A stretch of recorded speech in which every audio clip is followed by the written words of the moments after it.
A woman thought she was picking fruit outside her home, but something in the forest was watching her with glowing green eyes. I'm revealing the true encounter with creatures so absurd, even the government couldn't explain them away. Stay until the end to hear how they vanished into the sky. Kevin Butler was standing in his kitchen in Dallas, Texas, hands still wet from rinsing them in the sink, when the sound of a voice calling his name echoed down the hallway. It was familiar, casual, the voice of someone who belonged inside the house. He answered without turning, assuming nothing was wrong, assuming the night would remain ordinary. What stopped him mid-step was the sound that followed voices outside, too close, too loud, unmistakably drunk, carrying across the front yard as if the walls no longer mattered. Recognition hit him before fear did.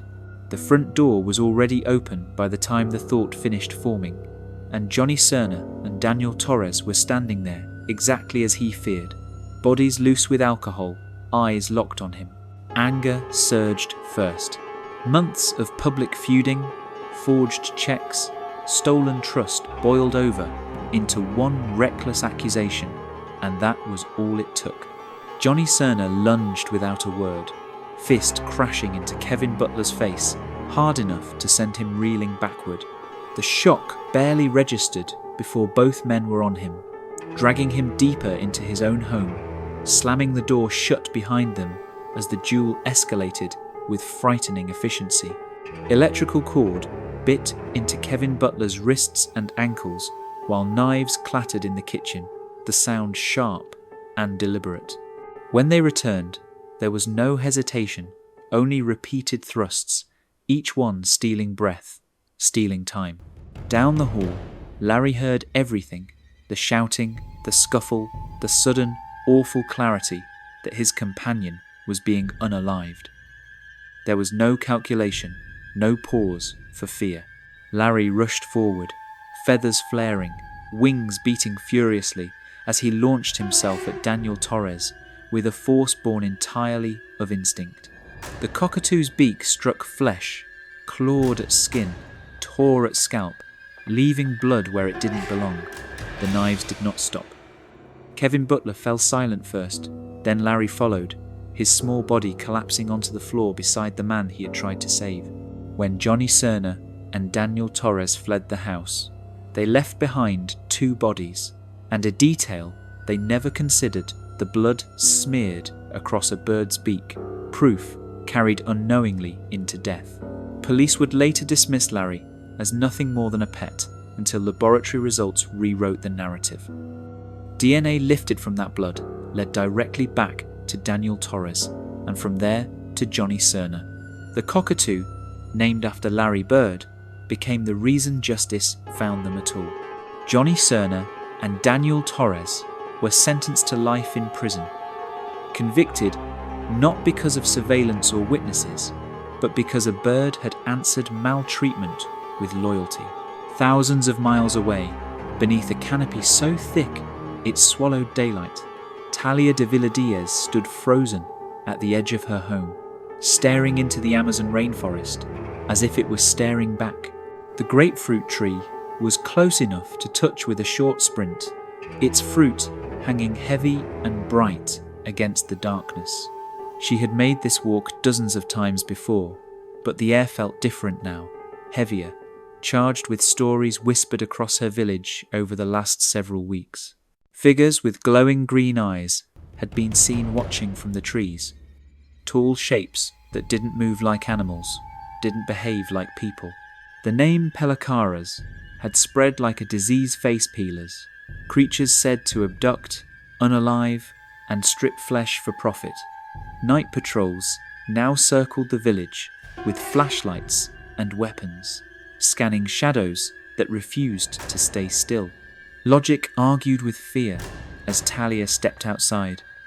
She told herself it was a short distance, that the patrol was nearby, that fruit could not possibly cost her life.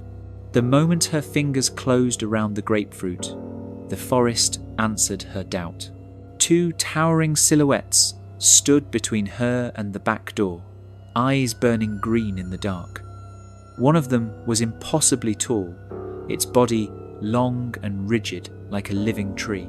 Their faces appeared stretched, unnatural, as if skin had been pulled too tight over something not meant to be seen. Talia's scream never fully formed before hands slammed her into the ground.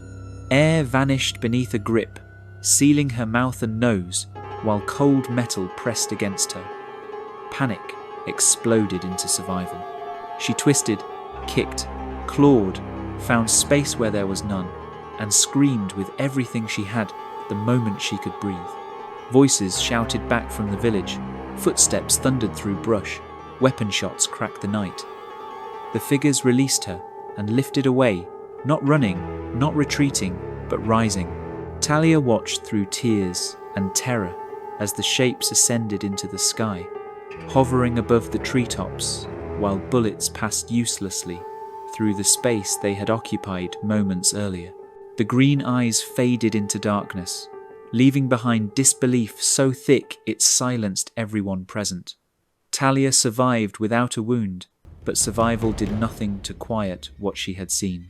The Peruvian government would later insist the truth was simpler, that illegal miners with jetpacks and masks staged the encounters to frighten locals away from their operations. Armor, technology, intimidation. A clean explanation meant to replace something far less controllable. But in Talia's village, the explanation never landed. Too many people had seen the same eyes, the same impossible movement. Too many had felt watched long before any miners were named. Decades earlier, in a forest in Argentina, Pilar Gomez had dismissed warnings with the confidence of someone who believed isolation made him immune to superstition. He lived alone among trees his family refused to visit, cutting timber by hand, listening to stories of monstrous creatures with detached amusement. When his axe paused, mid-swing beneath claw marks carved deep into a massive tree, he felt curiosity, not fear. Bears lived here. Bears left marks. The sound he heard after the tree fell, a low, rolling growl behind him, he convinced himself was imagination. Silence returned. Work continued. Daylight faded. The forest went quiet during dinner. Not the peaceful quiet Pilar Gomez loved, but a suffocating absence of sound that pressed against his ears. Predators brought that silence, and instinct told him something was wrong long before reason caught up. He moved toward his cabin, remembered the stew still heating, turned back, and felt the impact explode across his back. Claws wrapped around his torso, dragging him off balance as breath fled his lungs. When Pilar Gomez turned with machete raised, ready to strike, the thing behind him revealed itself just long enough to shatter certainty. It stood taller than any bear he had known, its body massive and black with hair, its claws sharp and precise. Its face was wrong. Human features stared back at him where a snout should have been, eyes fixed with a recognition no animal should possess. Pilar Gomez ran. Pain tore through his head as he scrambled up stacked lumber, climbed onto his cabin roof, and waited for death that did not come. When morning arrived, blood loss and shock blurred his vision as he fled the forest in search of help, one ear missing where claws had torn it away. Authorities wrote it down as a bear harm. They stopped taking notes when he described the face. Logic demanded something familiar, something manageable. Locals did not agree. They named the creature Ukumar and continued reporting sightings, injuries, shadows, moving where bears did not belong. Pilar Gomez never returned to that forest, but the forest never returned to silence either.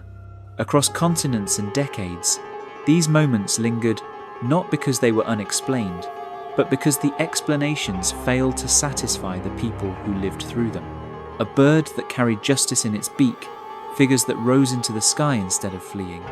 A predator that wore a human face, each story refused to stay neatly contained within reason. They survived because witnesses survived, because fear leaves marks deeper than claws, and because sometimes the truth is carried forward by those least expected to bear it. What do you think those figures truly were? Tell me which forest encounter is the most believable. Drop your theory in the comments. Follow for more real stories from the edge of the unknown.